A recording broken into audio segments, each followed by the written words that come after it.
பிஸ்மில்லாஹிர்ரஹ்மானிர்ரஹீம். அனைவருக்கும் அஸ்ஸலாமு அலைக்கும். ஏஜேஎஸ் கோட் ஃபார்ம்ஸ் யூடியூப் சேனலுக்கு உங்கள் அனைவரையும் அன்போடு வரவேற்கிறேன்.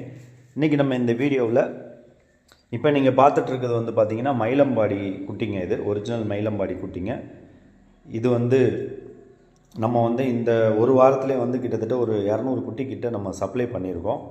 அதுக்கு அடுத்து பார்க்குறது மார்ஷல்லா ப்ரீடு. இது ஹைதராபாத்லேருந்து ஒரு 150 கிலோமீட்டர்ஸ் தாண்டி போனோம்னா மார்ஷல்லா அப்படின்னு சொல்லி ஒரு மார்க்கெட் இருக்குது. அங்கே இருக்கிற மார்ஷல்லா ப்ரீடு இதுவும் நல்ல குவாலிட்டியாக இருக்கும். இதில் நீங்கள் பார்க்குறது இந்த மார்ஷல்லா ப்ரீடு தான் இப்போ நீங்கள் பார்க்குறீங்க. நீங்கள் வளர்த்திங்கன்னா ரிசல்ட் இப்படி தான் இருக்கும். மற்றது நெல்லூர் ஜுடிப்பியும் இதில் கலந்துருக்கு பாருங்கள். அந்த பேட்டர்ன் பொட்டுக்குட்டி மாதிரி பேட்டர்னாக இருக்கிறது மார்ஷல்லா, பிளெயினாக இருக்கிறது நெல்லூர் ஜுடிப்பி. இந்த ரெண்டுமே பார்த்திங்கன்னா பெரிய சைஸாக நமக்கு வளரும். தேவையானவங்க காண்டாக்ட் பண்ணுங்கள். கிட்ஸு நம்ம இந்த ஒரு 4-5 மாதம் கிட்ஸ் எடுத்து கொடுக்கலாம். தேவைப்படுறவங்க காண்டாக்ட் பண்ணுங்கள். அஸ்ஸலாமு அலைக்கும் வரஹ்மத்துல்லாஹி வபரகாத்துஹு.